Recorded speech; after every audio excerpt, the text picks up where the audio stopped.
a scientist. Suffice it that the blood of 1,000 men and women was spilled within these walls. Limbs twisted and broken, eyes gouged from bloody sockets, flesh burned black.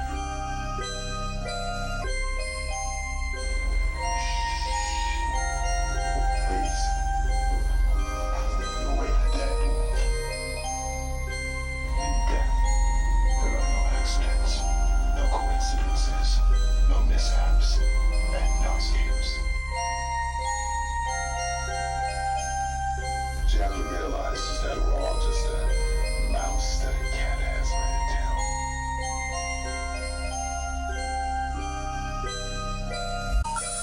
The number you have reached, 911, has been changed to a non-published number.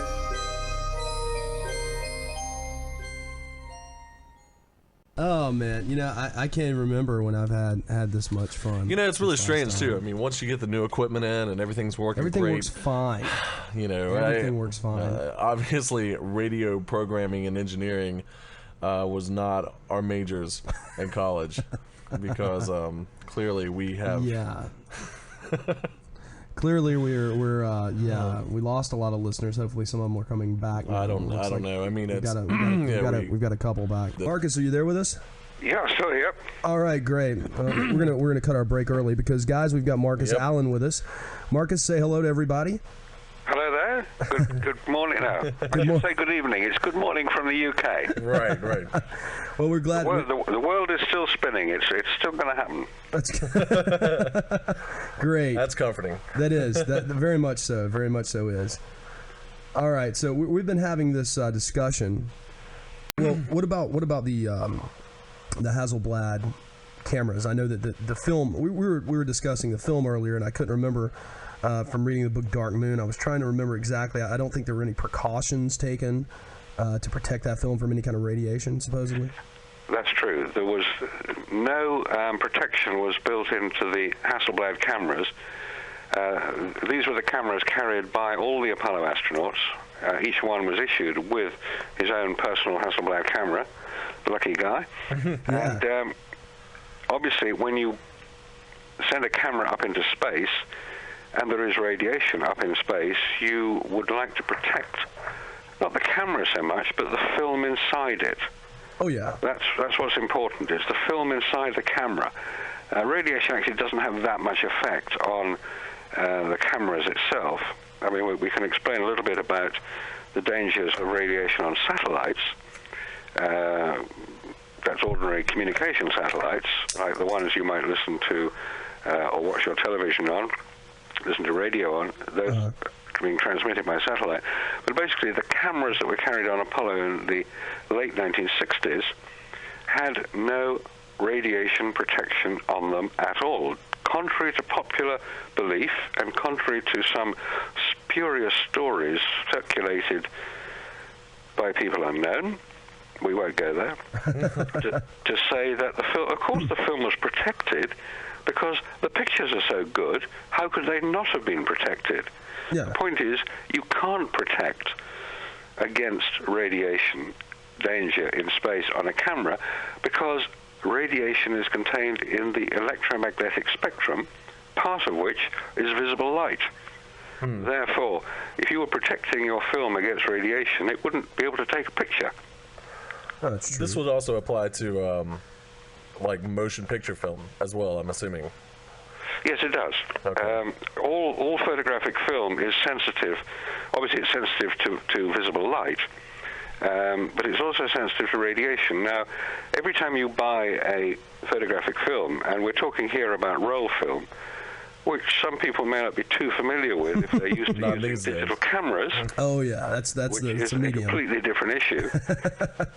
You will see on the box there is an expiry date of the film used before such and such a date. Yeah, and yeah. it's normally about 2 to 3 years ahead of the date you buy it. Well, I've actually taken film that I've had for 2 or 3 years because I'm that lazy and procrastinating of a person, and the film didn't turn out that great when I got it developed. Yeah, you see, well, then ask yourself why. Because photographic film is basically a fairly inert material. It's gelatin, which is that's the sensitive part, and it's backed on this sort of plastic stuff. Huh. Yeah. The reason that the film doesn't come out very well, and the reason that you have to use it within a period of time, is because the basic background radiation levels here on Earth are sufficient to damage the film. And that's what they do. It's called fogging. They will fog the film. Now, Yeah, it's kind of a white, like I know exactly what you're talking about. Yeah, it basically reduces the contrast levels. That's what it does. So it's like you're looking at the picture was taken in fog. Yeah. And would this apply also with just simple missions? Will the radiation affect film that's being shot around Earth's orbit? Is that possible as well? It is possible, and there's an interesting story behind that. I don't know if you've seen it. There is a film called The Space Station, made by the IMAX company. Yeah. Okay, yeah, I remember that one. Yeah, a great film. Absolutely spectacular film. Looks wonderful. Now, a couple of points about that film. The IMAX cameras are spectacular pieces of equipment, and they coincidentally use the same size film, 70 millimeter, as the Hasselblad cameras used on Apollo. Very similar film, in fact. Okay. It's roll film. And I read an interview with the producer of the space station, who was asked how he filmed it and various details about it. And he said, we did have quite a lot of problem. We actually approached NASA and asked if we could go up in the space shuttle to film. And they said, no, we don't have room for amateurs. For amateurs? IMAX? Wow. Yeah, let's not go there, shall we? Yeah, definitely not. They said, no, what you'll do is you will give the film to us, and we will take it up in the shuttle to orbit, up to the space station. How nice of them. And the astronauts in the shuttle who are doing the construction of the space station, they will do the film for you. You just tell them what scenes you want filmed, and they can operate the camera. They are astronauts. These are the top guys. And apparently, professional photography is one of their specialties that they train. Yeah, they train in that when they're training for the anti-gravitational thing. I'm sure. I mean, most people can shoot a film. I mean, it's not rocket science. Oh dear, sorry. A little pun. Now, a couple of points about this IMAX film. In the interview, the producer said, well, of course, we had to place the camera to which the magazine containing the film had been attached. We had to place that camera in a lead-lined box.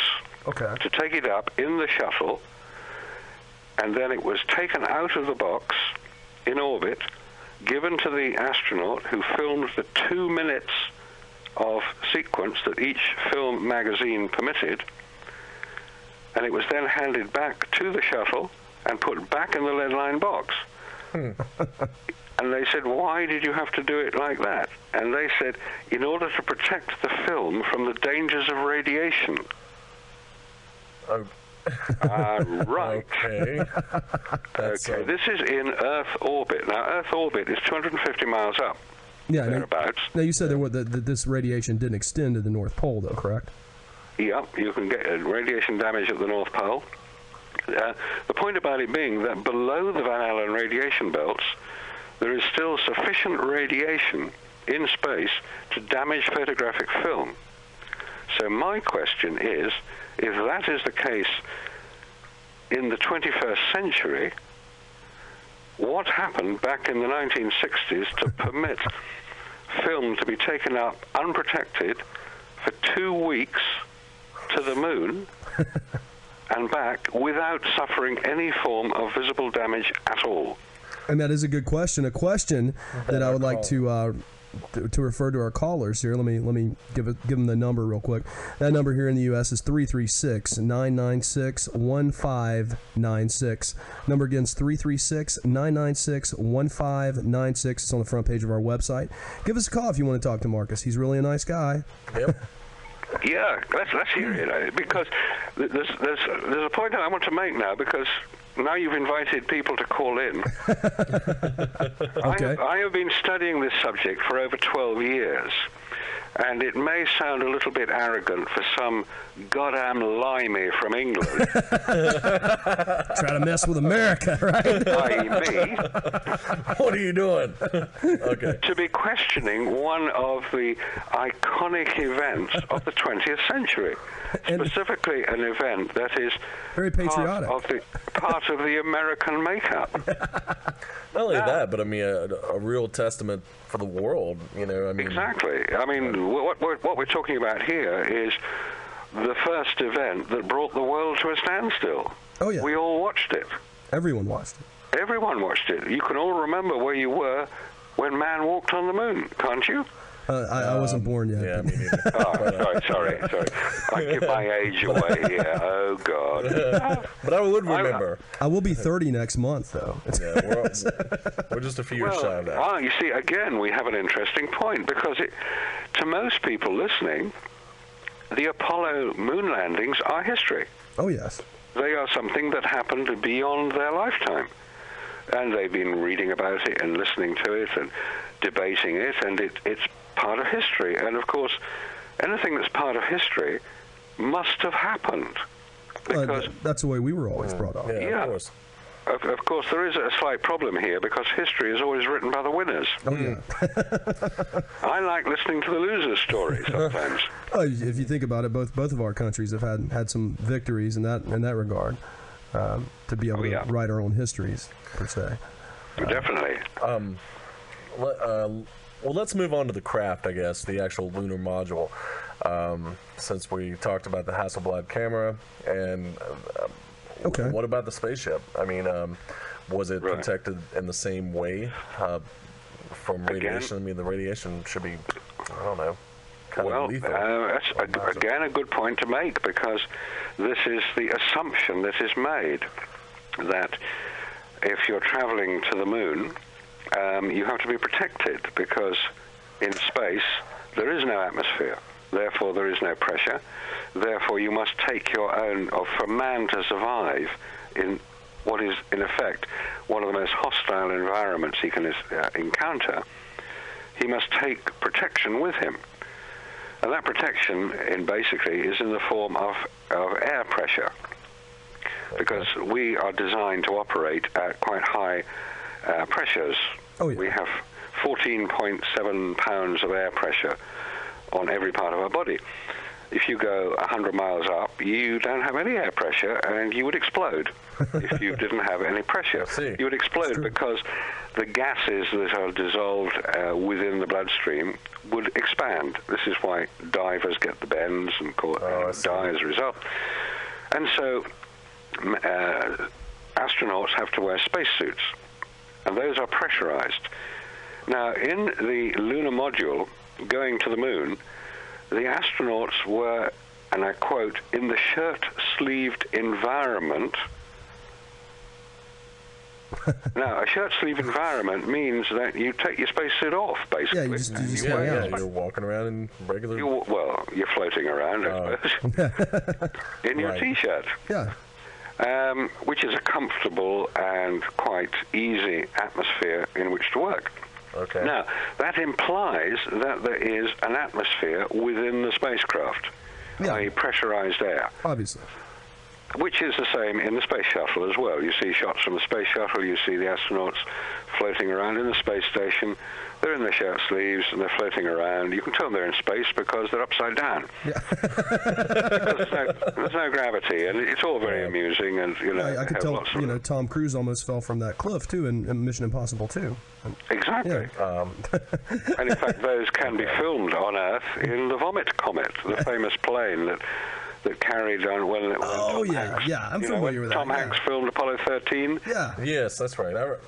It's possible to recreate weightlessness in the Vomit Comet, which is a plane that does parabolic loops, and it's basically like coming down of a high-speed elevator, a very high-speed elevator, and as it comes down, you don't feel, first of all, your tummy disappears somewhere up your chest, and you start feeling a bit queasy. But if that was extended to the point where your feet left the ground, that would be weightlessness. Now, in space, obviously there is no atmosphere, therefore the lunar module going to the moon would have had to have contained its own pressurized atmosphere for the astronauts to survive, and it did. They could survive at a pressure of just over 5 pounds per square inch, which doesn't sound a lot, but it is actually quite a lot. There are 144 square inches in a square foot. 5 times 144 is about 750. So we're talking 750 pounds per square foot of pressure on every square foot of the lunar module. That's a lot of pressure. Yes, it is. That's quite a bit of pressure. There's 2,000 pounds plus 2,100 and whatever pounds per ton. So for every 3 square feet, there's 1 ton of pressure. So if you can imagine a small piece of metal, 3 square feet, not 3 feet square, but 3 square feet, it would be bearing the weight of 1 ton. Now, the door through which the astronauts would enter and exit the lunar module, and you see it in quite a lot of the photographs, they crawl through this door, measures 32 inches on each side. Oh, yeah. That's about 900 square inches. Multiplied by 5 is over 2.5 tons of pressure on this small door. Wow. It's made of aluminium. It's less than 1/4 of an inch thick. I don't think it would stand that pressure. No. I don't think so either. I see. It would just sort of so- collapse. So you can do these sort of calculations ad infinitum, and you come up with answers that don't appear to make any sense. Now, if there is anybody listening, if one of the Apollo astronauts is listening, please phone in and tell me I'm wrong. I want to know if I'm wrong. I don't want to know if I'm right. I want to know if I'm wrong. Because the calculation is like any high school kid could do the calculation. Oh, yeah. It's not rocket science. This is straightforward physics. You have a piece of metal, 30 inches square, equals 900 square inches. Multiply it by the internal pressure of the lunar module, 5 pounds per square inch. You equal 4,500 pounds of pressure on the door. What would be the bending moment? Now, this is for the scientists out there. What would be the bending moment on a piece of reinforcement to stop that door bursting open? Good question. Yeah. And the answer is more than 1/4 of an inch, I'll tell you. Oh, okay. Well, good. Well, we're not mathematically inclined here on the show. We have this weird craft, which I'm sure you're familiar with the photographs of it. Oh, yeah. Basically it's a rather attractive bug with a big rocket underneath it and 4 legs, and it stands about 20 foot high. It's about the size of a pickup truck. It's in 2 halves. The astronauts traveled in the top half, and the bottom half consisted mainly of the landing gear for when it would touch down, and a huge rocket engine to slow it down. Because when any craft leaves Earth orbit, it must achieve a escape velocity of 25,000 miles per hour. Okay. That's fast. Yeah, it's very That's fast. why they need so much fuel to provide the energy to build up the speed.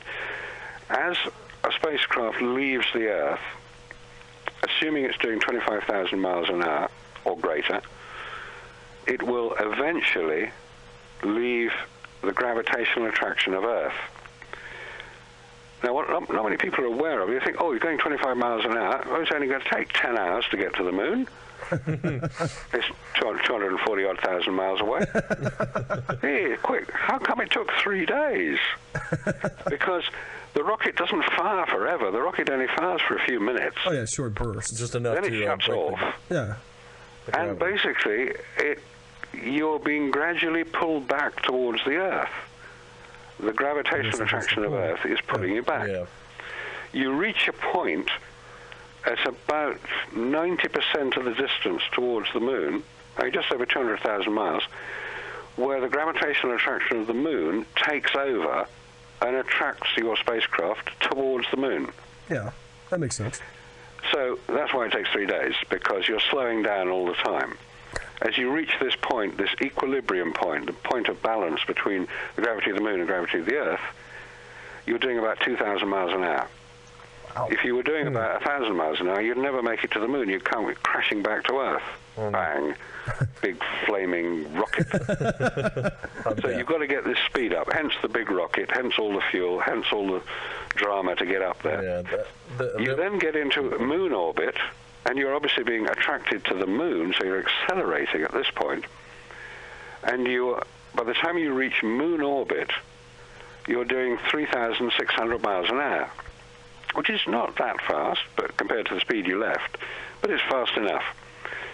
Now, in order to land on the moon, you have to slow down again. And you slow down by firing a rocket, which is the big rocket underneath you, to slow the craft down. It sort of fires against the speed and slows you down. It's like the brakes on a car or the parachute that somebody would use on skydiving. It slows you down. Okay. In order to come down almost to 0 miles per hour before you land on the moon. And then you go plop and land on the moon.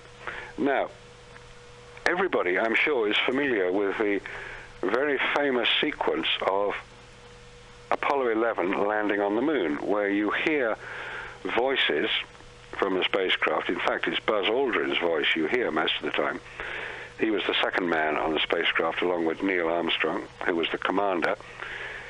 And the voices are describing certain feet, so many feet down, so many feet across. Yeah. Because Neil Armstrong was flying the craft manually. He'd overridden the computer, which had told him that he should abort the mission. And he was thinking, no, I can do it, guys, I can do it. I'll override it. So he was flying it manually. And He's a bad guy. He was trying to land the craft, basically, by peering out the window. Yeah. Any big rock That looks there? okay. Oh, shit, look at that one. Oh, get out of this, guy. And he had real trouble, poor chap. You know, it's bad enough reversing your car in a supermarket car park. Yeah, certainly.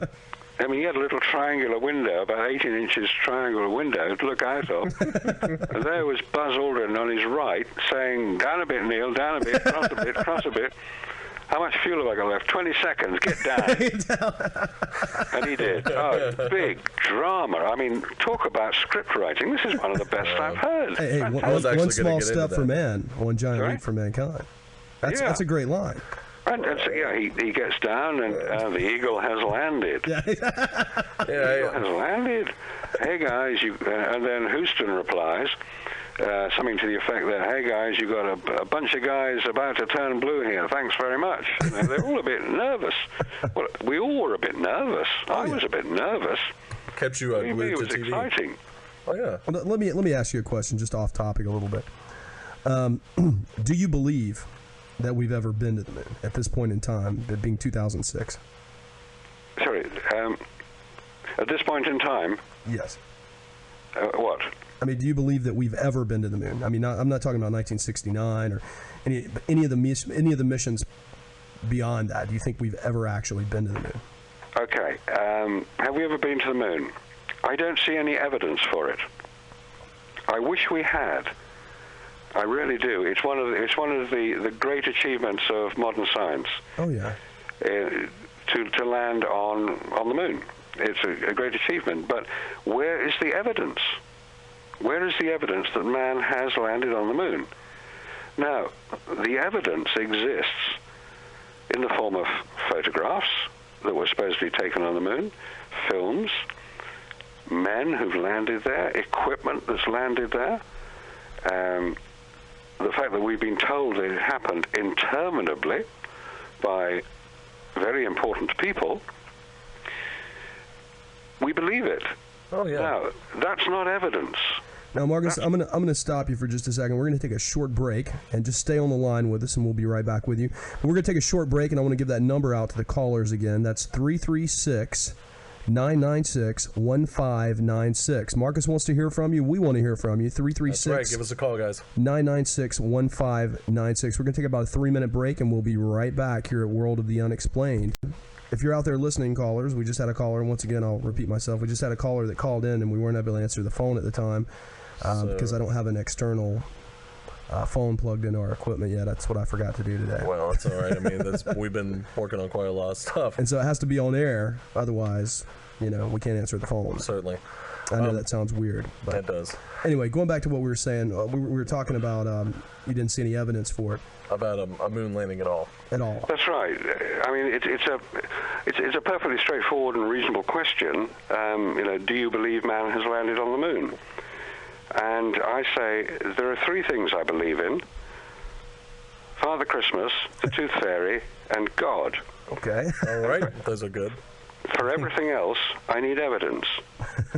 So where is the evidence? Now, most people at that point will say, well, you've got the photographs, you've got the films, you've got the interviews, you've got the astronauts, you've got all the... I mean, how much evidence do you want? And I say, yes, but this evidence all comes from one source. It comes from NASA. Yeah.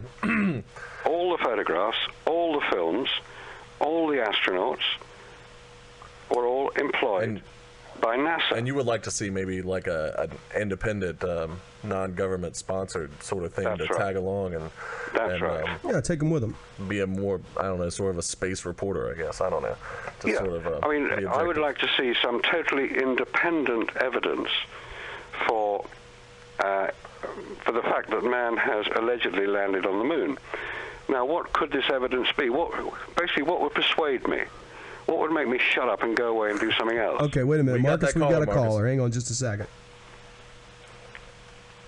And you're on the air. Caller, what's your name and where are you calling from? It's Cora. Oh, it's from Cora. Moxville. From Moxville. How are you, Hey, Cora? Cora. Hey. Say hello to Marcus. Hi, Marcus. Hi there. Good to speak to you. I want to know what was the reason for the U.S. supposedly lying about landing on the moon? Okay, a very good point. Why would the United States lie about something as important as this? All right, thank you for your call, caller. Thanks, Cora. Thanks, Cora. You're welcome. Okay, to answer the question, you have to go back to the context of the time in which this event took place, the 1960s. Now, a lot of other things were happening in the 1960s. Certainly. The Cold War was at its height. The sort of pseudo battle between capitalism and communism. Oh, yeah. The Vietnam War was at its height. It was getting very unpleasant by the late 1960s. There were a lot of protests, there were a lot of riots against the Vietnam War.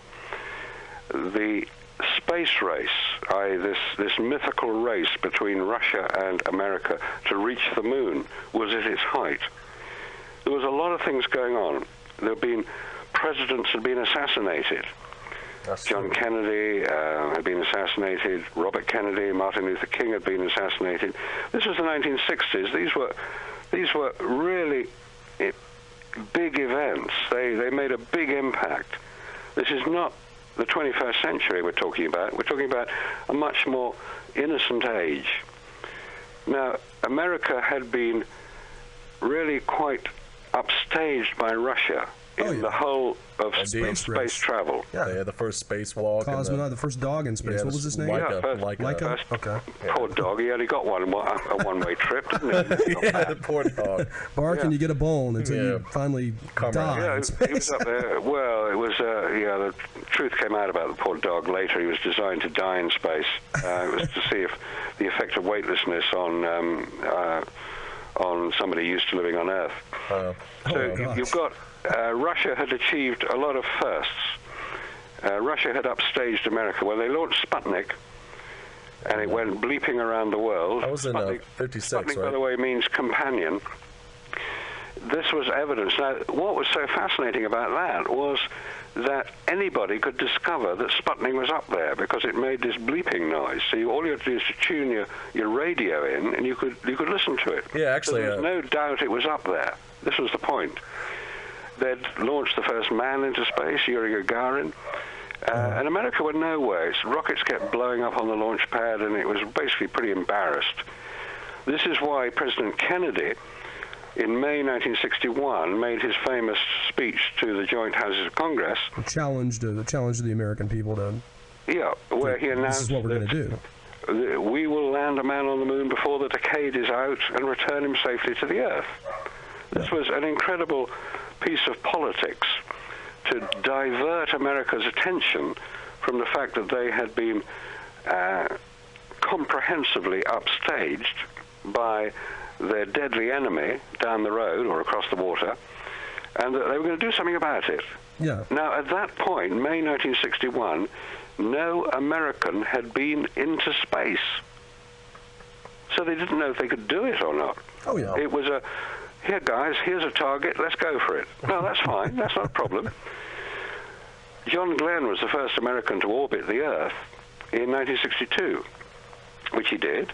And then you got the Mercury program, where one man went up in a little capsule and practiced orbiting. And then you had the two-man capsule, the Gemini program, leading on to the Apollo program, which was first launched in 1968. Okay, Marcus, let me stop you a second. I got an email from one of the listeners, and it said that, can you please ask Marcus his thoughts on the reflector array in the Sea of Tranquility, which is used to reflect laser beams sent from Earth.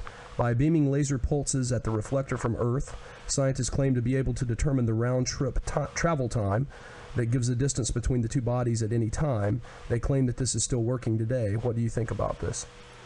Well, this is another good point. It's always a question I get asked. Okay. What about the reflectors? On 3 of the Apollo craft, Apollo 11, 12, and 15, part of the experiments included the leaving of a reflector device, and it was device. Excuse me, I just get a drink of water. Oh, go ahead. It was a device that would reflect back to the source that it was sent from, a laser light, which is the most powerful light you could use, and it would reflect back to the source, and therefore the distance between the source of the light and the reflector could be calculated pretty accurately by working out how long the light took to go the double distance. That makes sense. And this is usually quoted as an example of evidence that man has landed on the moon, because how would you leave a reflector on the moon if you haven't been there? If you didn't go to leave it there? Yeah. Well, that's a good point. Right, 2 points about that.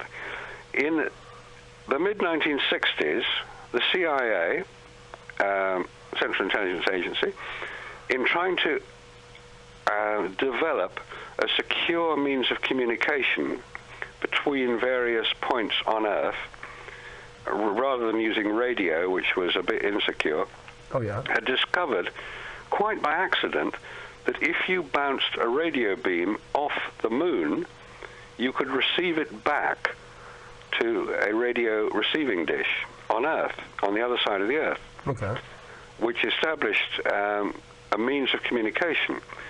Now, the moon is basically a giant reflector.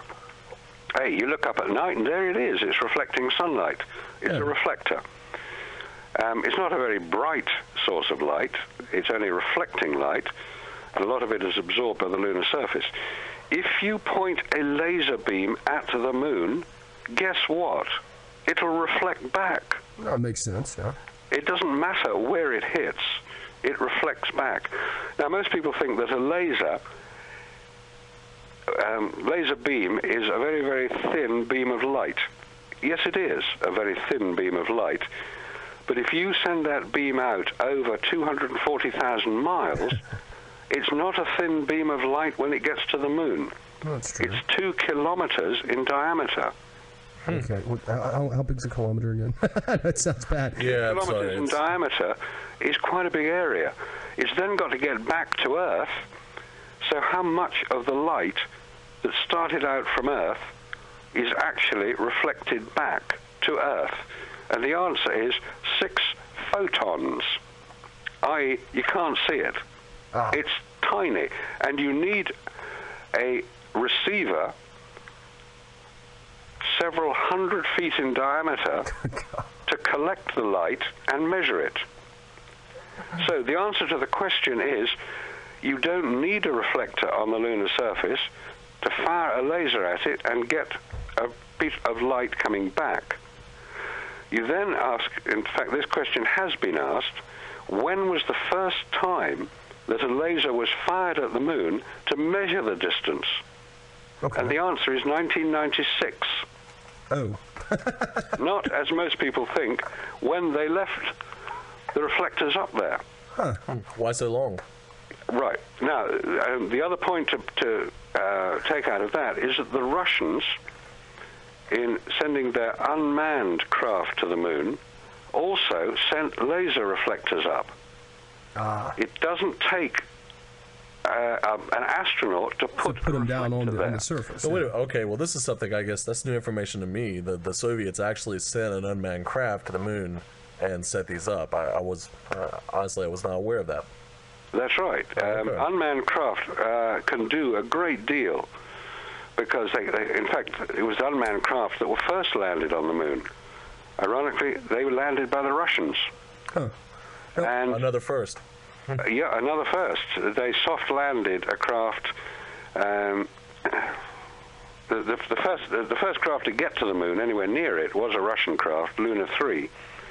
The first craft to soft land on the moon was also a Russian craft, and the way that the Russians handled it, in order that their achievement would be acknowledged by the West, because the perception in Russia, and was probably quite true, was that if they just announced they'd landed a craft on the moon, nobody believed them, because they didn't want to believe them.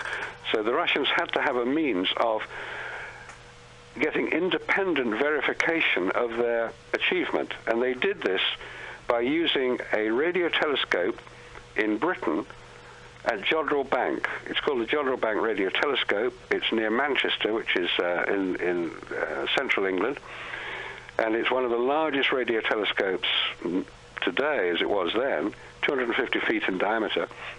And the director of the radio telescope observatory was called Bernard Lovell, and he worked with the Russians. He worked with the Americans as well. He worked with the Russians, and one of the things that the Russians asked him to do was to record the signals being transmitted back from the moon as this craft landed. It was also transmitting pictures, and he did record the photographs transmitted from the Russian craft on the moon. And because he announced it, it was agreed that the Russians had achieved what they said they had achieved. It was essentially independent. It was independent confirmation of their achievement. Okay. And in fact, while we're talking about Bernard Lovell, who's a very well-known radio astronomer in Britain, a very respected astronomer, he worked over a long period of time with the Russians. And one of the things that he has been asked was, why didn't the Russians land a man on the moon? And his answer was, that's what I asked them. And they told me that they fully intended to land a man on the moon when they could ensure his safe return due to the dangers of radiation. So they're approaching this much more, I don't know, much more, what's the word I'm looking for? Cautiously, I guess, would be the... Yes, they were being very cautious. They did want to ensure that if you were going to send a the Russians would send a cosmonaut. Right. If you were going to send a cosmonaut to the moon, you wanted him back to tell you about it. Of course. And if he was going to get fried by the radiation, what's the point? There wasn't going to be much help. No, of course not. And I guess there's another question for me. Why didn't the Soviet Union eventually? I mean, could they just not, pass the Van Allen belt? And what was the reason why they didn't make a go at it? Seeing as they seem to be so successful in their space program, why didn't they send a manned mission to the moon and do it officially? Another very good point. Why didn't the Russians, even if they had been allegedly beaten to the first prize, why didn't they continue?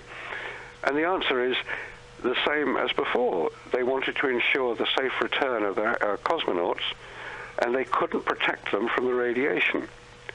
Now, that's one explanation. The other explanation is that the achievements of the Russian space program had come about as a result of the genius of their chief designer, he was called. He was never named when he was alive. Yeah. The Russians were particularly concerned that he might be targeted for assassination. Yeah, it was a very secretive. I heard that before. A space His program name was Sergei Korolev. Korolev, okay. He was the Russian equivalent. I suppose the nearest equivalent would be to Werner von Braun. Oh, I see. He was the sort of he was the head of the Russian space program, and in 1966 he was taken ill and was operated on, and died on the operating table. I mean, no conspiracy here. He died. This happens. As a result of which, it was very sudden, very unexpected. The Russian space program was now riven by competing factions trying to gain ascendancy. You're talking about the Politburo, right? It's basically a Politburo. Okay. Yeah. And now, Trent just informed me that we had missed a call. Yeah, I apologize. It was sorry, a guys, follow-up. we didn't see it, but we do invite you to call back. Yeah, go ahead and call back. 336-996-1596. We apologize for that. Go on, We'll Marcus. catch you though. Continue, Marcus. Sorry. yeah, so at the time the American space program was really gearing up to the Apollo program. It was gearing up from about 1966 onwards. The Russian space program was now stalled. The rocket they had designed to take men to the moon, called the N-1, had malfunctioned. Let's put it. Basically, it exploded on launch. Yeah, they. And it was wrecked. So, quite a bad way. They didn't have a genius. Hang on, we've got a caller, Marcus. I'm sorry about that. No, it's fine. And you're on the air. What's your name and where are you calling from, caller? I just have a question for Marcus. It's just something I'm curious about. Okay, can you hear him, Marcus? Yeah, hi there. Okay. Okay. The theory is that Earth is billions of years old, and the moon would be a byproduct of a collision with Earth in its early stages. Okay, and what scientists say, what they were expecting before the launch was that over the course of millions of years, that dust and space debris will have accumulated on the moon's surface to, what they were expecting to be at least 20 feet deep. And my question is that they built the landing gear on the Apollo, capable of landing in that deep of a dust pile. But when they got there was only a few inches, and they were astounded. And what I'm wondering is, a lot of what you're saying does make a lot of sense, but why would they design the Apollo with such deep landing gear and go through all this length and this scientific foresight if indeed it didn't happen? Because the general public would not know that anyway, unless you were into astronomy and you were really knowledgeable on this subject. The general public would have been able to care less. Okay. Thank you, caller. Marcus is going to answer your question. All right. Thanks. Bye-bye. Yeah. This point that the moon, if it's the same age as the Earth, assuming the Earth is 4.5 billion years old, what Caller is referring to, I believe, is the space dust, which is known to fall onto Earth. Okay. And can accumulate, and over that period of time would have built up to about 20 foot thick. And therefore, because it's dust, if you step in it, you'll disappear. Yeah. And on the moon, you don't. Obviously, what we've seen is you land and you don't disappear. But that was actually known well in advance of Apollo, because, as I mentioned earlier, not only the Russians, but the Americans had landed unmanned craft on the lunar surface, and they hadn't disappeared. They had just remained on the surface. It was like a big, giant rock. Yeah. So this debate that was going on at the time, that nobody actually knew what the lunar surface was like, and that if you land on it, you'll disappear into this deep dust bowl sort of thing. There was a big debate going on. In fact, it was a totally spurious debate, because they knew what the moon's surface was like. They'd already landed on it. Yeah. I don't really understand what the problem was at the time. I don't understand what it is now. It's almost like we're being diverted from the real picture. Or it was building up to be a really dangerous event, and the guys with the right stuff will get up there and will overcome all obstacles, sort of thing. Now, that introduces a very good point about the age of the moon and where it came from, because this was one of the purported reasons for the whole Apollo program, was to establish the origin of the moon. Like, where did it come from? Oh, yeah. Because nobody knows, even now. So Apollo was a bit of a waste of time for that. Did the moon come? Was it blasted off as part of the Earth? That's one theory. A chunk of space debris. Where the Pacific Ocean now is, this is sort of big empty space. Did another planet collide with Earth and create the moon? Or was the moon created out of the primordial dust bowl of spinning gases or whatever it was, and just get sort of spun off? Or was the moon already formed, and did it drift through space, and was it captured by the Earth's gravitational field and captured into orbit? Or where did it come from? And none of those explanations actually bears up to very much scrutiny, because the subject we haven't covered yet are the famous rocks the astronauts allegedly brought back from the moon. Oh yeah, I remember the talking. moon rocks. I remember talking to you about this in 2002. Actually, last time we spoke. Oh, the famous moon rocks. These are usually produced as the evidence that man's been to the moon, because how else would he have got his moon rocks? Yeah, exactly. Oh, right. Hello, this is a good subject, but it doesn't have much of an answer. How many people have seen a lump of moon rock? And what can the scientists do to compare it and say, this is actually the real deal? This is a bona fide piece of moon rock. Now, so this alleged moon rock, all 840 pounds of it, most of which is still locked away in the vaults at Houston, has been examined by universities and learning establishments around the world. But where are they taking their sample, their known sample from? The control sample. Yes, this examination has been carried out extensively. When moon rock was returned allegedly from the moon, a lot of universities around the world were sent samples of moon rock, we're told. Now, most people, when told a sample of moon rock, will think of something about the size of a half brick. Sort of size, yeah. Sort of the size of your fist, or if you're not being generous, a bit the size of a walnut. Okay. But a rock-like object. No, that's not what happened. These universities were sent moon rock in a box, and it was basically ground up dust. And it was sent in a box marked moon rock, courtesy of NASA. So, because NASA were paying for the experiments as well, guess what the results were? Favorable to NASA, I think.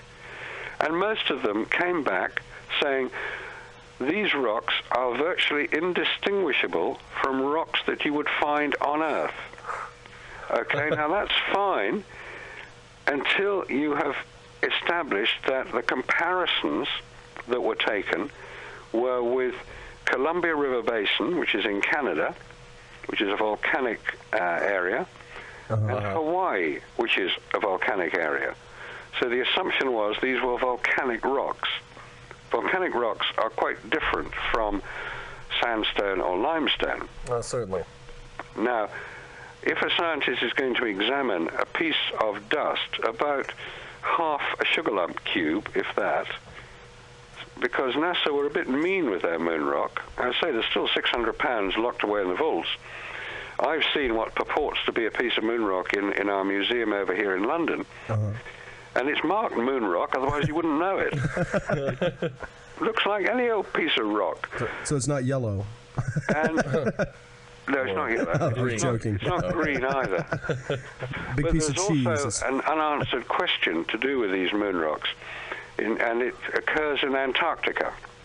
Okay. Now, you may recall a few years ago, President Clinton made an announcement following the discovery of a piece of rock recovered from Antarctica, which was shown to contain what was believed to be fossilized bacteria. And this rock had come from Mars. Okay. Now, this is perfectly possible, because if you get a meteorite impact on Mars, or the Moon, come to that, pieces of rock will be blasted off the surface, and if they're blasted off hard enough and fast enough, they will actually leave that particular planet, whether it's Mars or the Moon, or any other planet. And through the intricacies and coincidences of space, they will land on Earth in Antarctica. Well, that makes sense. And in a place called Allen Hills, which is why the rock referred to by President Clinton was coded ALH001. Allen Hills 001, first rock picked up, I think it was 92 it was picked up. People in Antarctica actually spend time going over the ice sheets looking for meteorites, which is what they are. Now, Werner von Braun, head of the American space program in the mid-1960s, was photographed on an expedition to Antarctica. I only introduced that as a piece of evidence in favor of a possible meteorite being picked up. The other point about this whole moon rock nonsense is that the Russians did return lunar material with their unmanned craft. Oh, yeah, definitely. 300 grams of it. Wow. On that note, we have to take a break, We're going to take a short break, Marcus, if you'll hang on the line with us. I'm going to give that number. That conversation in just a second. Keep that thought. And I'm going to give that number again. For those of you listening, we're on a 2-minute delay out there. But for those of you listening, just phone us after the break. That number is 336-996-1596. No, once again, 336-996-1596. Phone us as soon as we come back on the air with Marcus, and we'll field your questions for him. Thanks a lot. We'll see you in a minute. And we're back. And we are back. Marcus, are you with us? Yeah, I'm with you. Good evening. let's have your calls. It would be good to hear some good questions. All right, let me give that number out again. That number is 336-996-1596. 336-996-1596. You can find that also on the front page, worldoftheunexplained.com. We're here with Marcus. Or email, worldoftheunexplained@gmail.com if you feel a little shy. We're here with Marcus Allen, the UK publisher of Nexus Magazine, and that's based in the UK. And we want you to know that his website is I'm sorry? Nexus Magazine is Australian, but it's the UK branch. Oh, I'm sorry. No, I just found that out. All right, well, yeah. Okay. I mean, yeah. Anyway, www.nexusmagazine.com. Is that right, Marcus? That's correct. Okay, Yep. Check out that website. You also want to check out aulis.com. It's www.aulis.com. I believe I spelled that right. Yep, that's correct. That's the best website to look at for this moon landing controversy. Now, before the break, we were talking about the Antarctica. Yeah, the lunar rocks. Yeah. And the last thing that we were discussing was that the Mars. the Soviets basically had brought up like 300 grams, is that what you said, of actual lunar material? That's right. Okay. The Russians, it was Lunar Cod 15, which landed about just after Apollo 11. It did return some lunar material. Wait a minute, Marcus. I'm sorry to interrupt you again, but we've got 2 more questions. Okay. The first one, I'll just read these one at a time. The first one is if it came out that it was true that there was never a landing on the moon, at least in 1969, wouldn't it cause chaos within the U.S., the huge lie to the Americans, the millions of dollars from the taxpayers' money, the question of how much more the government has lied about our history, not to mention most likely completely shut down NASA? Also, I agree with the technical questions and most of the reasoning for why the U.S. would have lied. What makes me believe it more is that the Soviet Union never competed to get to the moon. Everything else they competed with us on between our 2 space programs, but why not this as big as it was? Oh, yeah, we had just talked about that, but... Marcus? Yeah. This is a very interesting point, that if it was ever established that Apollo did not happen the way that it has been portrayed, this would open the floodgates to every previously unanswered question. I hesitate to use the word conspiracy because I don't think it's helpful, because the idea of conspiracy theory has different connotations. There's nothing wrong with conspiracy or conspiracy theory. It's just that all it means is it's a different version of the official event. People will come up with all sorts of alternative explanations. I think one of the most interesting recently, of course, is 9/11. The official explanation was that various airplanes were flown into various buildings and people were killed. Yeah. The conspiracy theory is that that wasn't happening quite that easily. So rather than getting into 9/11, which we're not here to discuss, to go back to the moon, if it was established that man has not landed on the moon, yes, this would unleash virtually an unstoppable wave of resentment and anger against those people who had perpetrated it in the first place. Specifically NASA, which is a U.S. government agency. Officially, it stands for National Aeronautics and Space Administration. Unofficially, it stands for Never a Straight Answer. And as the New York Times dubbed it, not always scientifically accurate. So NASA has a credibility problem anyway. Well, here's the next question. It says, with all the evidence, which seems pretty legit, that Marcus has about us not landing on the moon, why has it not been investigated more? And what is the U.S. government's response to the controversy about this? So we're an independent organization investigating. Right. I think this ties in a little bit with the first question. Why has it not been investigated? Because if it was ever established that the American people had been misled, let's put it in its most polite form, had been misled, lied to, the reaction from the American people would be so hostile and so antagonistic towards those who had misled them that their political base would be destroyed. And as the purpose of politics, in its simplest form, is survival, this will not happen. Now, there has been a considerable amount of investigation done into this whole Apollo controversy. And interestingly enough, it's the only area of space travel that is in question. The space station is not in question. That exists. That is up there. You can watch it flying overhead at any time you want to. That's true. The space shuttle exists. Well, we see some of them do. Oh, we see it go up, yeah. Yeah, we see it go up, and sometimes, regrettably, we see it come down rather faster than it's designed to. Definitely. And this is totally understandable. This is totally believable. All other parts of the American space program are believable because they've been reported independently. The Russian space program, the Chinese space program, the Japanese, the Indian space programs, these are all independent space programs. There is a degree of reticence about looking at Apollo. Now, a good friend of mine called David Percy has written a book called Dark Moon, subtitled Apollo and the Whistleblowers. That's a book we were talking about.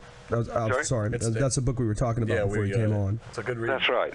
And his associated website, which you mentioned very kindly, aulis.com,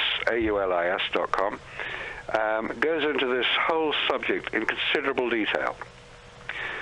And David is a professional filmmaker. He is used to using photographic equipment and used to using photographic film. He's used to the results that it can be achieved. It can be achieved with all sorts of photographic equipment, including Hasselblad cameras and cine cameras.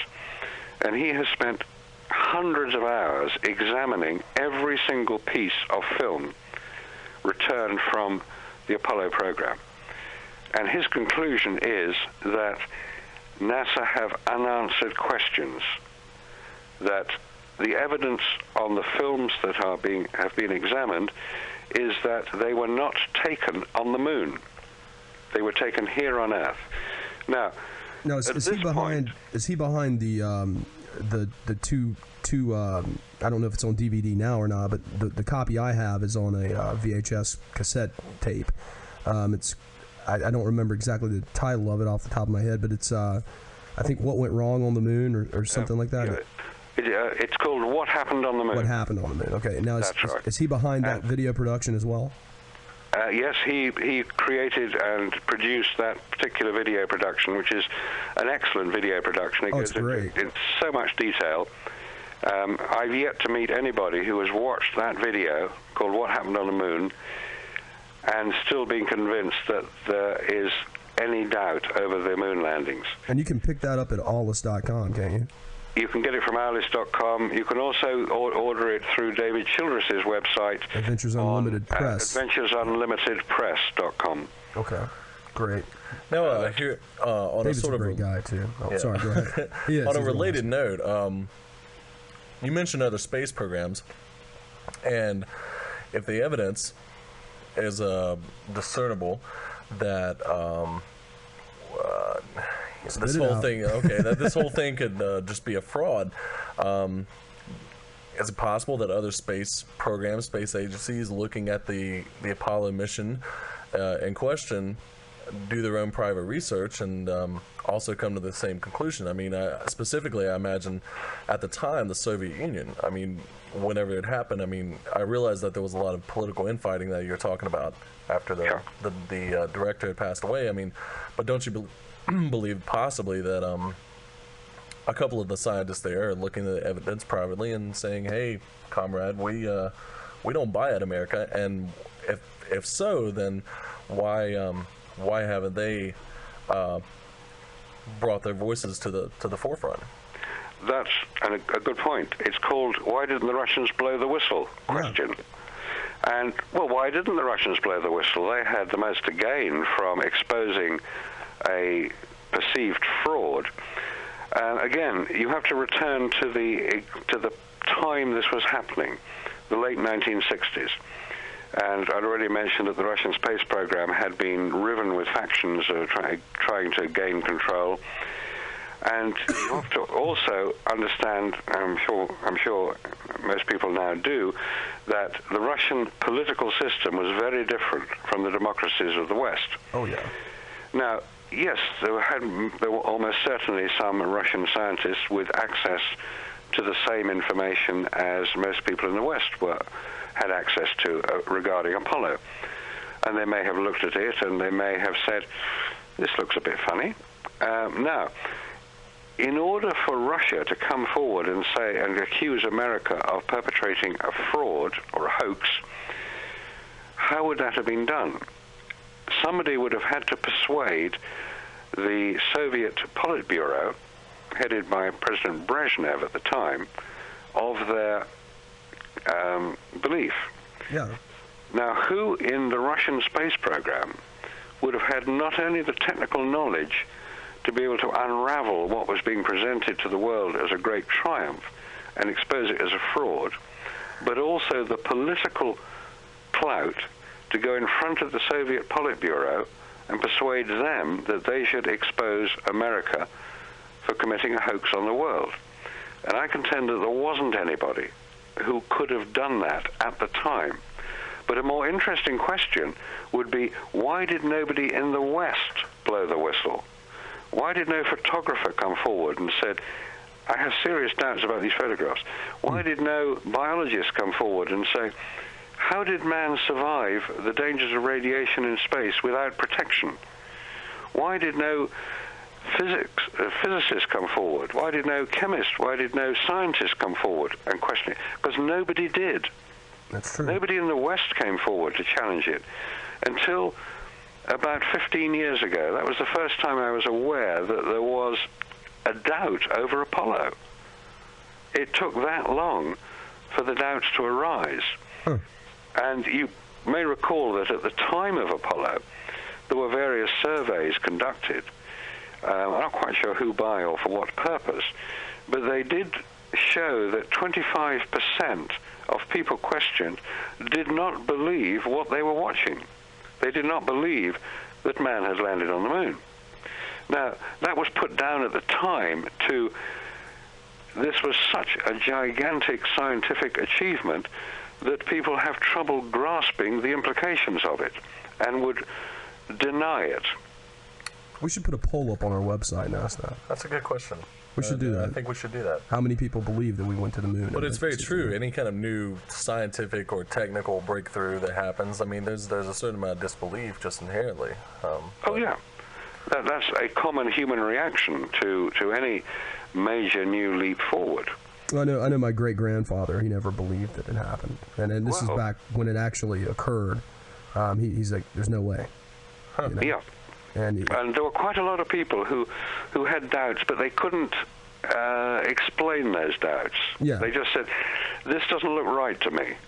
But they couldn't say why. You know, we talked about, I think in 2002, and I want to bring it back up again because I don't remember exactly the details behind it. Let me give the number real quick, though. It's 336-996-1596, 336-996-1596 on our webpage, worldoftheunexplained.com, or email your question into us at worldoftheunexplained@gmail.com. That's G as in Google, and we'll forward it to Marcus. But going back to what I was saying, there was an episode somewhere overseas. Overseas, when I say overseas, I mean over your way.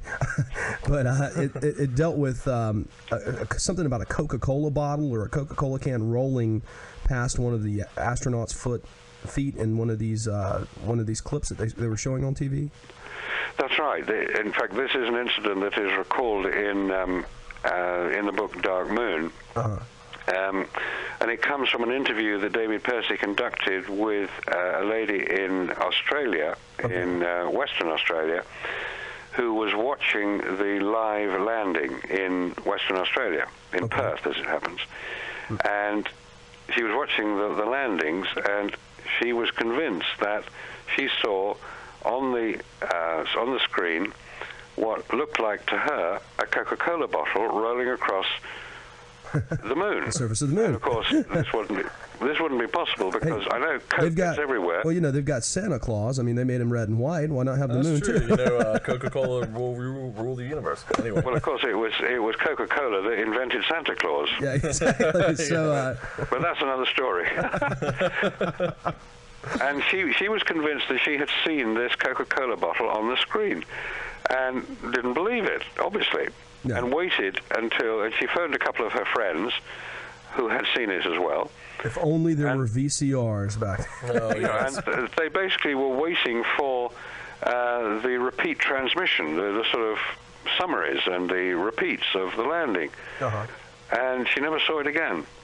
Now, so far as I know, David Percy is the only person who has interviewed this lady. Okay. And her story appears to stand up. Apparently other people saw it as well. But it has never been, that particular clip has never, to my knowledge, been identified. There were letters in the local paper in Perth in Australia at the time describing it. Whether it happened or not, I don't know. It's one of those weird little stories that come out about Apollo. There are a couple of other stories about Apollo as well that appear to be pretty strange. But on that particular one, the point that David was making in the interview was that Perth in Western Australia was one of the very, very few places that would receive live transmission rather than recorded transmission. Most people around the world, contrary to what they thought they were looking at, were not watching live transmission. And it was to do with the difficulty of ensuring the signals were received, because at the time that the landings took place on Apollo 11, the only place in the world that could receive the signals, we're told, was Honeysuckle Creek, which is in Australia. It was one of the receiving stations for Apollo. Okay. The other was Goldstone in California, and there's another one in Madrid. So the world could receive signals at all times But depending on where the Earth was at any given point in time in relation to the Moon, only one of those stations would be live, as it were. Okay. And on this particular occasion, the actual landing, the live signal was coming through Honeysuckle Creek. Now, it was then being transmitted live to Australia, but recorded and sent over satellite links and undersea cable links to America. Hence, you weren't watching the live program. It was recording. But in Australia, you're watching the live show. And this is the point that David was making, was that only in Australia was the transmission unedited, as it were. It was the live transmission. Everywhere else, it had been tampered with before you watched it. Oh yeah, cut down and edited. Cut down, edited, and buffed up and made to look ever so good. and that was the difference, and that was the point he was making, and that was the point that this lady was making, that she watched the actual unedited version of the landing, but it was never shown again. What she watched again was what everybody else watched. Now, I want to, on a similar note, I know we talked before about the radio transmissions from Houston to these people, and I think at one point we may have talked about maybe the time delay factor. You know, like for example, we see it all the time now. Over in Iraq, at least we do over here. I don't know. I'm sure you guys do too. You have a certain time delay, and you see it with video phones and things like that nowadays with the technology, but you don't really hear that delay in any of these, conversations or communications between the astronauts and Houston. No, you don't. You don't. That's another excellent point. It's all these little details that start to add up. And it's only in having an extended discussion like we're having at the moment that these little details start to emerge as what's the answer to that question? And yes, you're quite right, that there should be a 2.5 second delay. That's the time it takes a radio signal to leave Earth, reach the Moon, for the signal then to come back from the Moon to Earth. Radio signals travel at the same speed as light, which is 186,000 miles per second. The Moon is 240,000 miles away, hence 2.5 seconds. That do the math, yeah. And a 2.5 second time delay is actually quite significant. Oh yeah. Let's try and create a 2.5 second time delay. Okay. That sounds like now I'll say 1, 2, 3, 4, 5, 6. Between the 3 and the 4 was 2.5 seconds. It's noticeable. Yeah. And as you mentioned, most people are now very familiar with video reporting, where the question from the head office or the main desk has to go to the reporter in the field, say in Iraq, and it goes via satellite. And then they wait a few seconds, and then they're like, oh, da-da-da-da-da-da-da-da. Yeah, because that satellite, which is carrying the signal, is 22,000 miles above the Earth's surface. And that's just 22,000 miles. 22,000 miles up, 22,000 mials down. Hear the question, 22,000 miles up. There's about a half-second delay, which is why they all look a bit sheepish until they're sort of listening to the question. You've heard the question, but he hasn't. And you say, come on, get on with it. It was stupid. But sort of used to. But with Apollo, it would be much more marked, and there isn't the time delay. It's just like a conversation, like we're having right now. Yeah. I guess that seems pretty suspicious. That is a good point. And if any callers have any idea on how this discrepancy taken place, give us a call here at 336-996-1596. That number again is 336-996-1596. If you're shy or just don't want to talk to us on the telephone, you can drop us an email at worldoftheunexplained@gmail.com, and Marcus will field your question. Certainly. Yep. We'll do our best. And in fact, there are some interesting points that arise from this time delay, because I mentioned that the picture we all thought was live wasn't, because it had been edited. So had the commentary been edited. Because that's why there isn't any time delay. Yeah. because they could. It's quite easy to remove it in the editing process, but not if you're doing it live. If you're doing a live transmission, that delay will appear. Now, if you've got an edited version that one is being told is live, what else has been edited?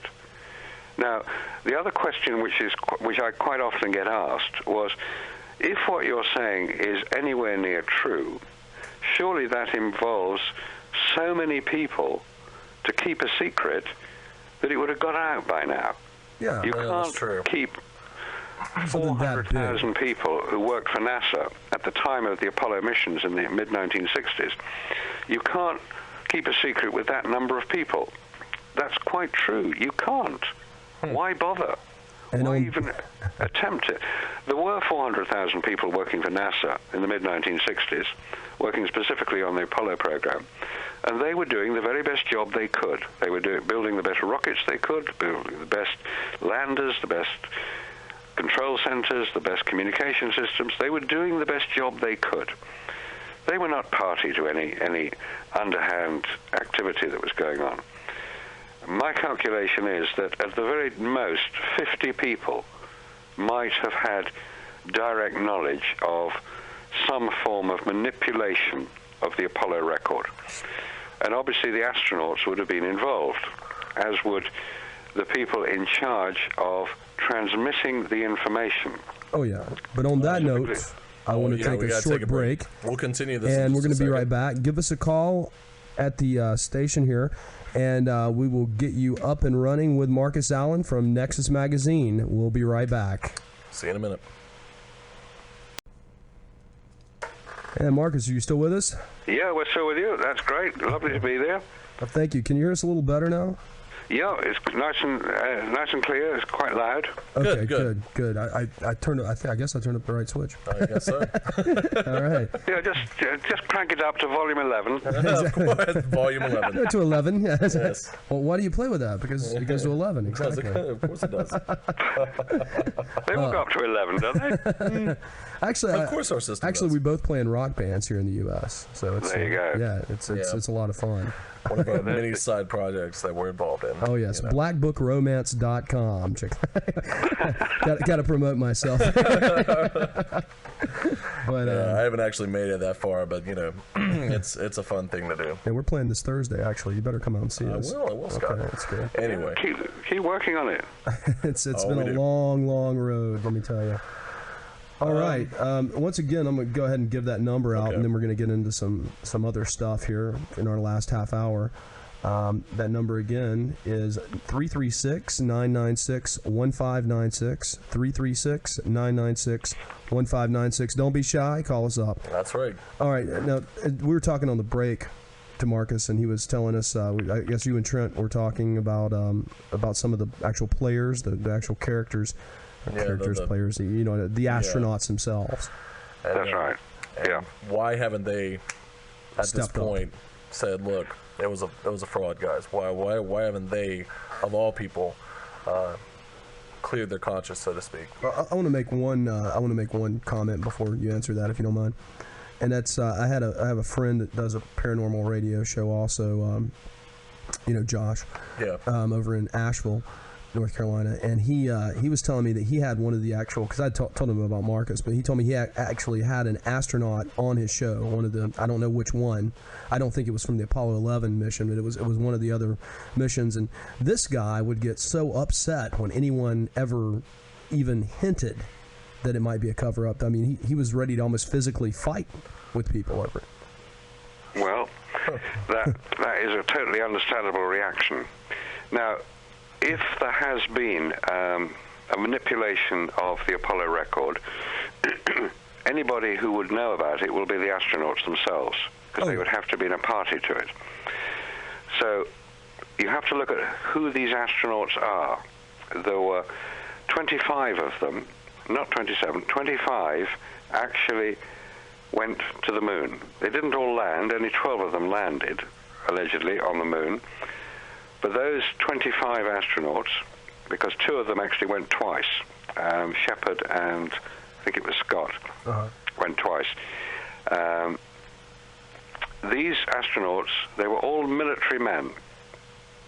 They're not civilians, despite people trying to persuade us that Armstrong was a civilian. He was not. He was in the U.S. Navy, and he was also a test pilot for many years. He flew in the X-planes. In fact, he reached space quite early on in his career in the X-plane. Oh, yeah. Now, being a military man in America, as I presume would be the same in virtually any other country, you swear an allegiance to your country. You swear an allegiance to each other, and you also agree that the commander-in-chief, the president, when he gives an order, you obey it. Yeah, so of course. When the commander-in-chief says jump, your only question will be, how high, sir? Exactly. Now, all military men are trained to look after each other. They have an esprit de corps, and it is well ingrained in all branches of the military.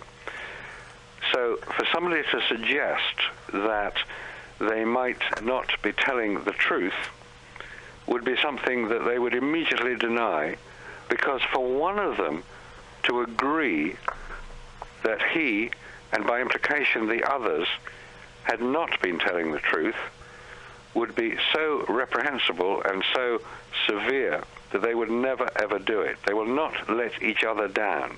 These are honorable men. Oh, yeah. All people who put their lives on the line, whether for themselves or for the country, are honorable men. They may be misguided, but they're honorable.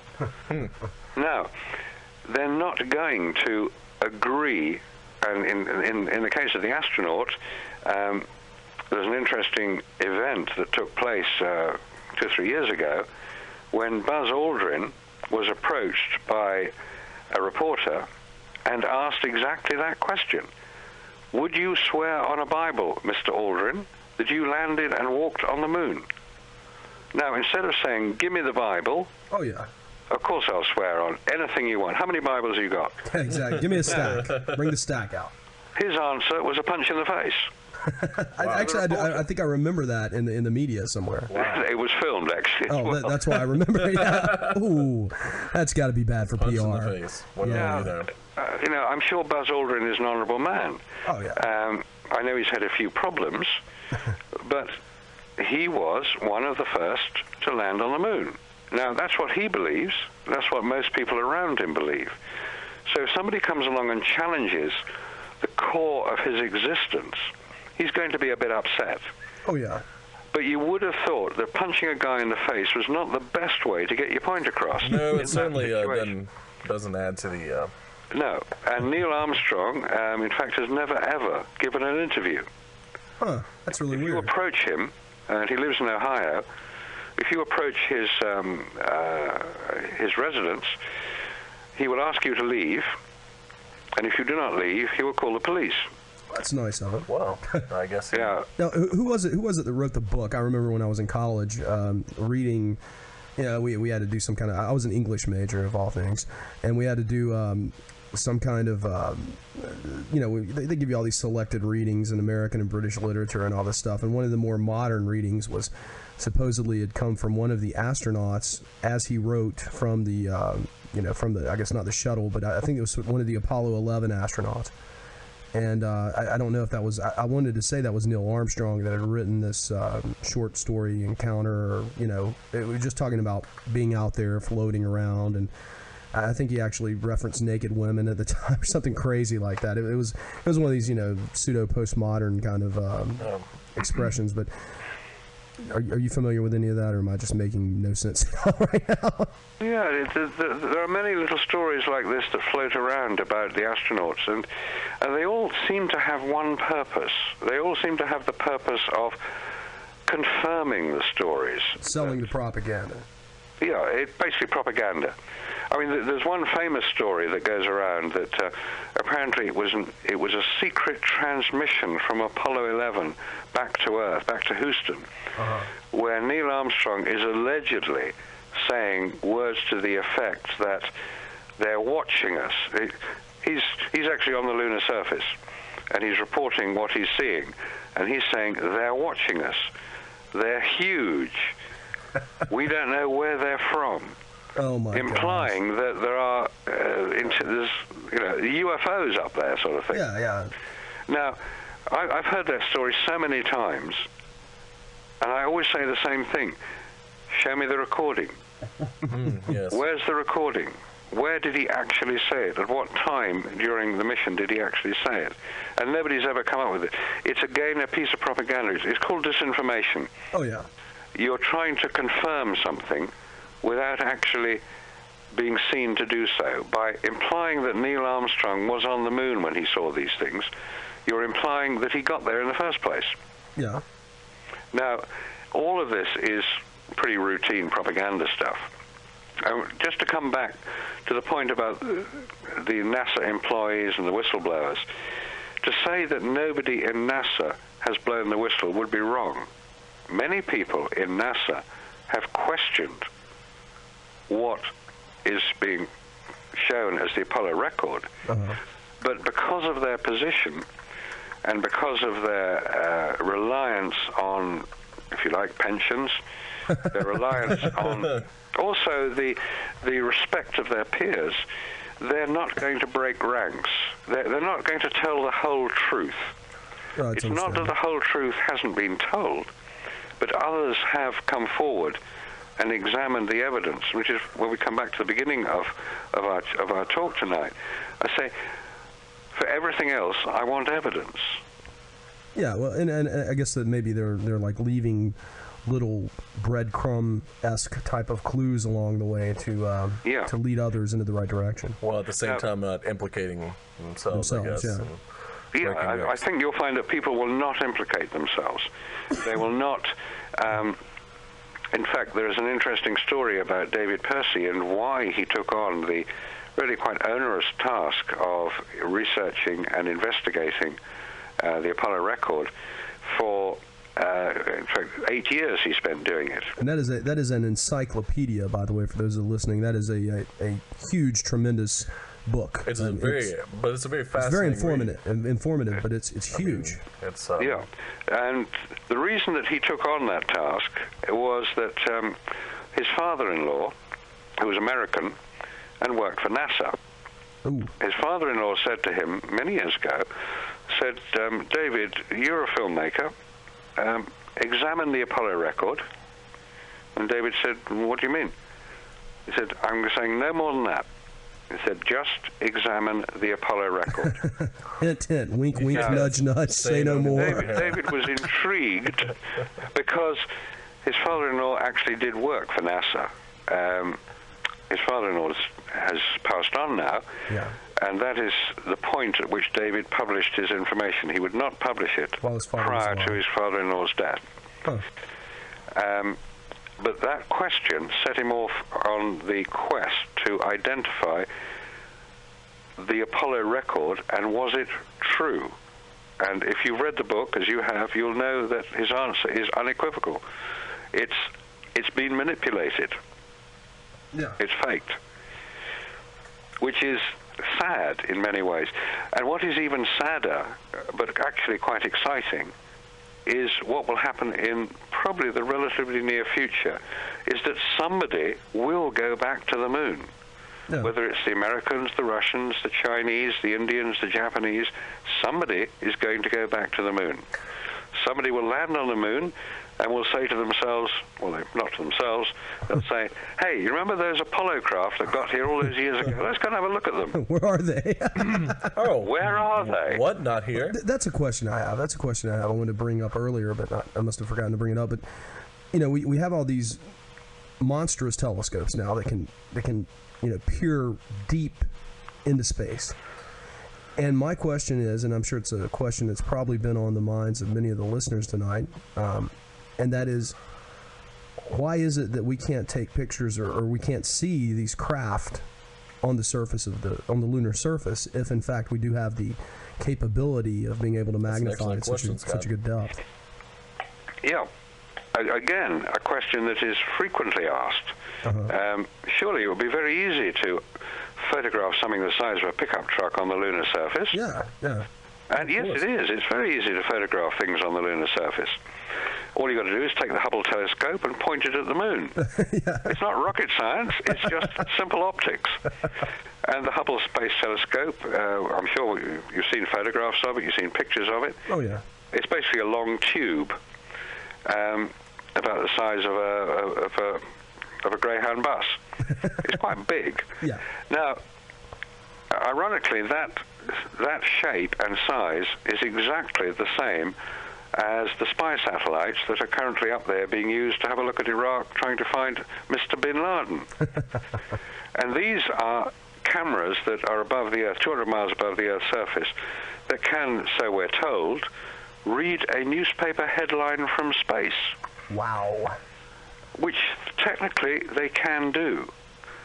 I believe in practice, it's not quite that easy, because you've got atmospheric disturbance and all the air currents and such would do distort light at that distance.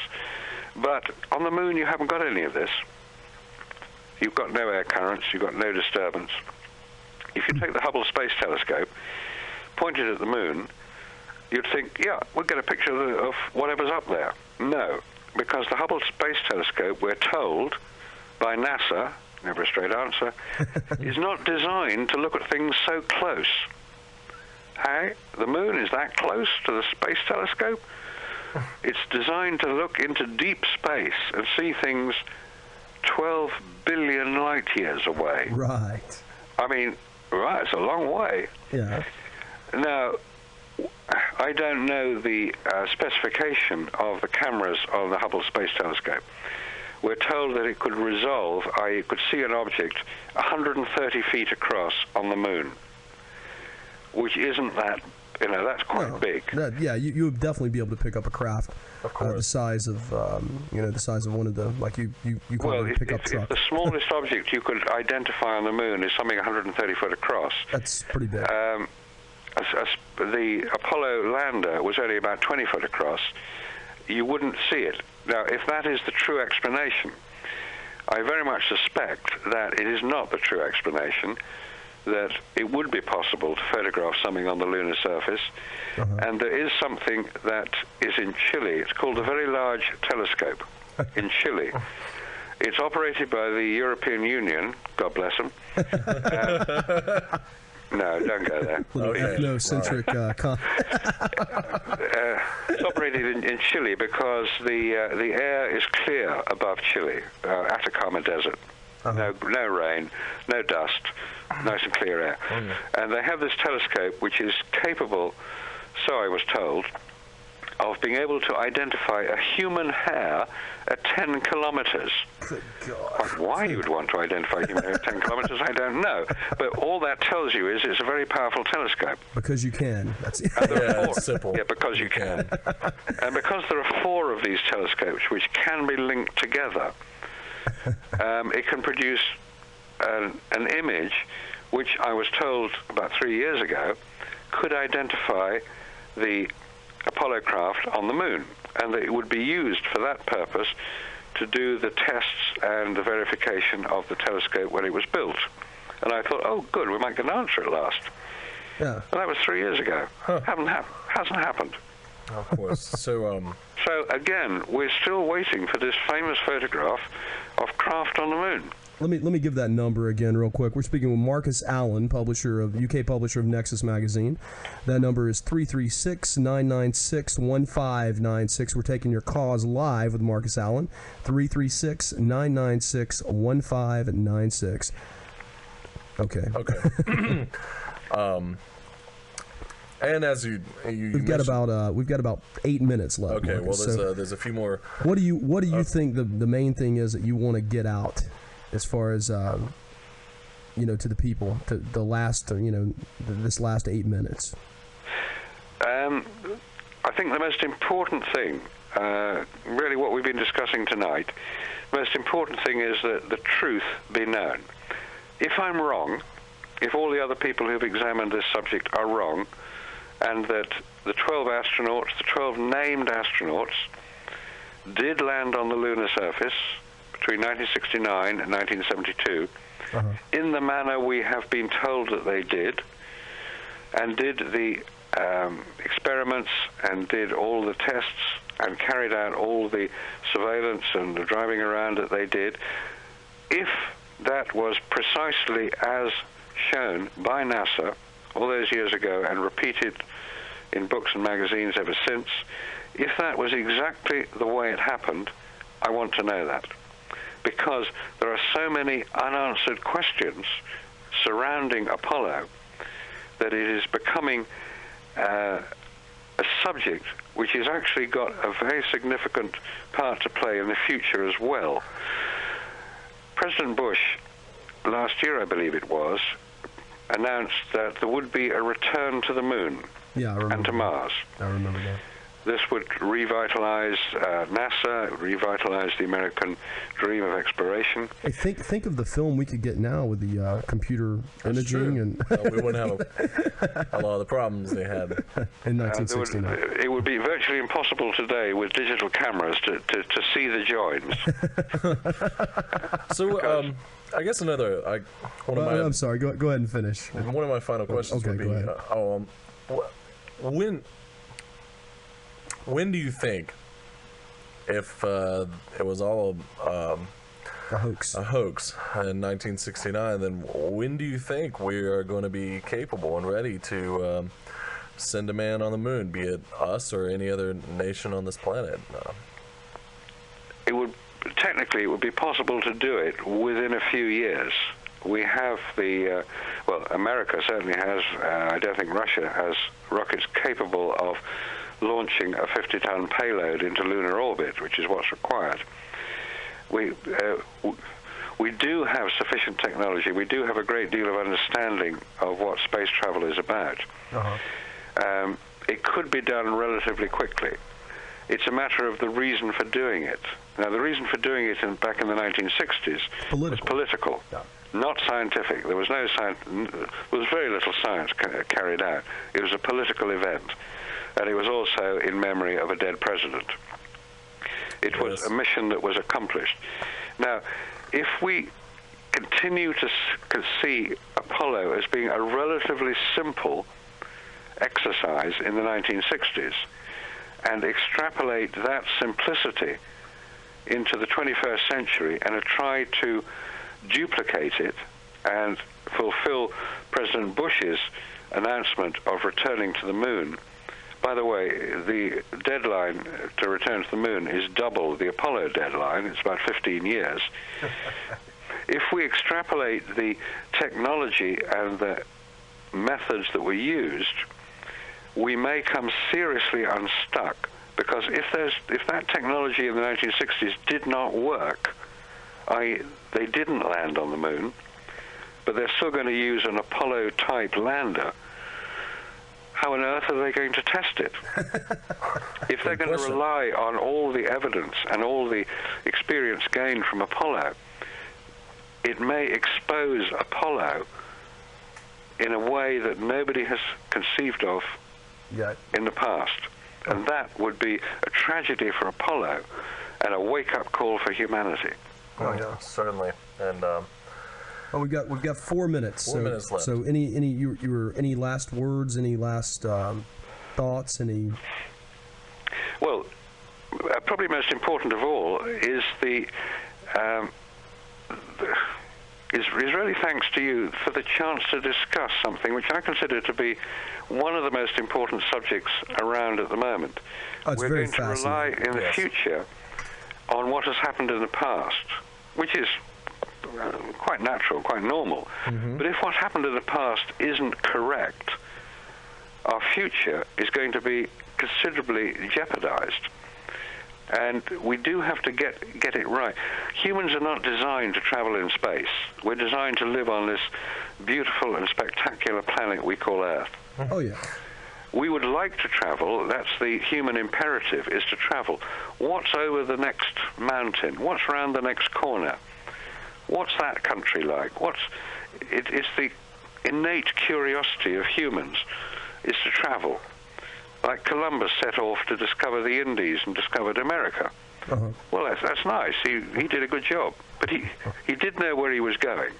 He had a map, because the Chinese had done it before. in the terms of going to the moon, if we use the map of Apollo as the means of going back, that map may lead us into areas that we shouldn't even attempt to go, because it is a map that is based on, in my view, deceit and deception. And it will come back and hit us and bite us, and we will all suffer. That we can avoid by being honest before we set out. Sort of clean the slate before we move on. Yeah. Yes. Oh, I think we'd have to. Yeah. You know, there's no going back at that point. You No, know, of course it's been exposed. Yeah, it's you know. Sort of. And this type of stuff, you know, it happened before. Not just with the space, you know, in my mind, not just with the space issue, but you know, in the assassination of John F. Kennedy. I mean, there's a lot of big. Oh yeah, perhaps 9/11. I mean, there's a lot of big things that go on, and people, I think, even today, I think they're more and more led, and they're more herd-like mentality. You know? What do you think about that? Definitely. I mean, partly it's to do with the way in which the media around the world is set up. The media have their own agenda. They want to sell advertising space. It's that simple. They have to provide what they perceive is required. People don't like to be upset, therefore they don't get upset. They're shown sanitized versions of war. You don't see dead bodies. You don't see blown up people. That's true. You see around it. You speak to any cameraman who's been in Iraq, and he will say there's much that we do not show. We daren't show it. It would be too unpleasant. Hang on a minute. War is unpleasant. The truth is sometimes very unpleasant, but the truth will set you free. Absolutely.